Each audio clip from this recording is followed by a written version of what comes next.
Russian conscripts who were captured by Ukrainian forces say they were deceived into believing the war was a military training exercise and have apologized for attacking Ukraine like fascists. The 5 Russian captives, who were all called up for military service in June 2021, spoke at a media briefing at the Ukraine Media Center in Kyiv, where they told of their shame for the invasion of Ukraine. One told of how his battalion ran out of food and their equipment kept breaking just a few days into the Russian invasion, leaving them with only 6 tanks out of the 30 they started with.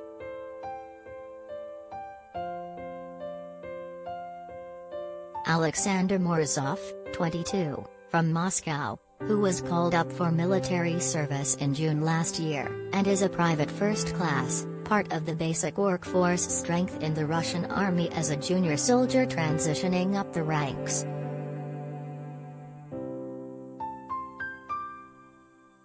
He said that soldiers were deceived into believing they were doing drills in fields of Russian territory, where they were given rations which were expired for years. When we entered the territory of Ukraine, we reached the town of Romny. Our task was to set up a checkpoint and just inspect the vehicles. We were taken prisoner near the city of Sumy, Mr. Morozov explained.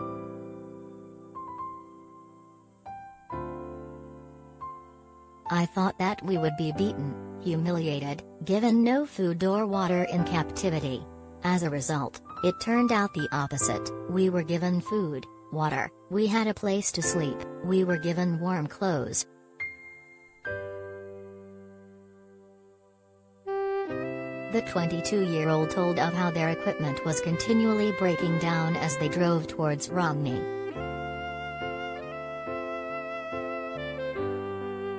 Ukrainians are a strong people, they fight like beasts, Mr. Morozov said. Their aircraft shatters our columns utterly. Our side suffers great losses, technicians, sergeants, officers, soldiers. And we want to stop that. I want to apologize to the whole of Ukraine for coming here. I do not want violence in this country. I am very ashamed.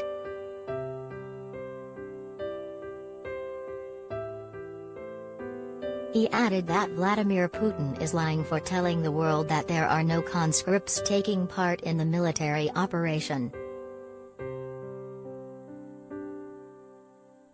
Nikolai Polshchikov, 21, who is also a private first class for the Russian military, who lives in Ryazan, western Russia, said after just 2 months of service in his regiment, the troops were sent to drills in Kursk and Belgorod, and like Mr. Morozov, also found himself near the town of Romny.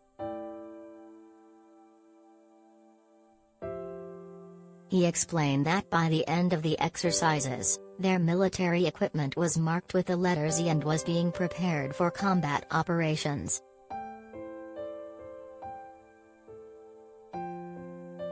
Pro-Putin politicians, activists, and influencers have been spotted wearing clothes and badges with the letter Z on to show their support for the invasion of Ukraine and has been seen on Russian tanks and military vehicles coming into Ukraine, becoming a symbol of the invasion.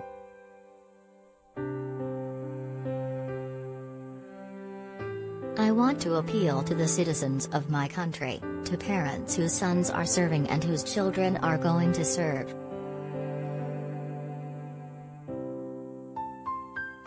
Do not send them here because very terrible things are happening here you are unaware of. Here the armed forces of Ukraine are trying to protect their country. We broke into their house like fascists. Not knowing the purpose, tasks. We are just being killed. Our aircraft and artillery bomb peaceful cities. I apologize to the people of Ukraine for breaking into your house.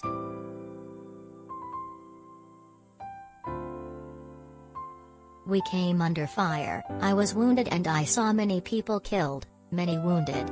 There were more than 150 conscripts in my battalion. According to Mr. Polshchikov, he said there were people who were buying their way out of taking part in the Russian invasion of Ukraine by bribing their commanders to stay in Russia. He added that the only thing he believes he may die from if he continued as a Russian soldier in the invasion is the strikes of Russian planes. Anton Savin, 20, from Solikamsk, Permkrai in western Russia, said that his tank regiment was also sent to the exercises, only to be deprived of their phones. They were then told they were to go to Ukraine to carry out a combat mission to capture the city of Kyiv and to free the civilian population of Ukraine from the so-called Bandera followers and neo-Nazis, Mr. Salvin said. He added that they would receive a monetary reward after the operation was complete.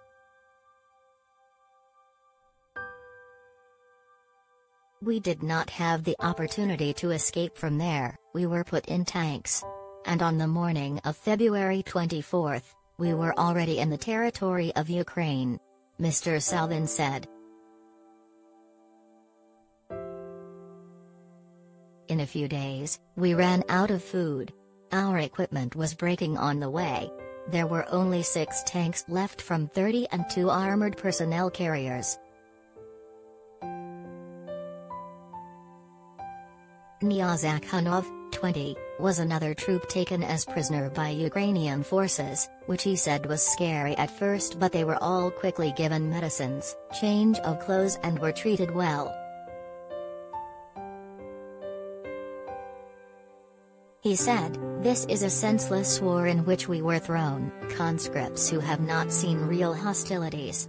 I would like to apologize to all the Ukrainian people for crossing the border with Ukraine, coming with weapons to you, bombing your cities."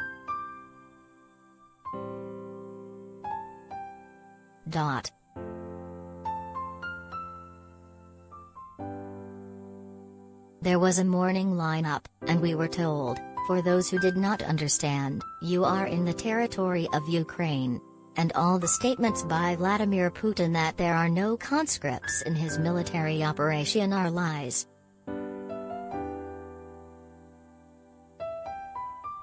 Russian troops were ordered by President Putin to invade Ukraine on February 24, shelling and destroying infrastructure and destroying thousands of residential areas of Ukrainian cities and towns using artillery and missiles.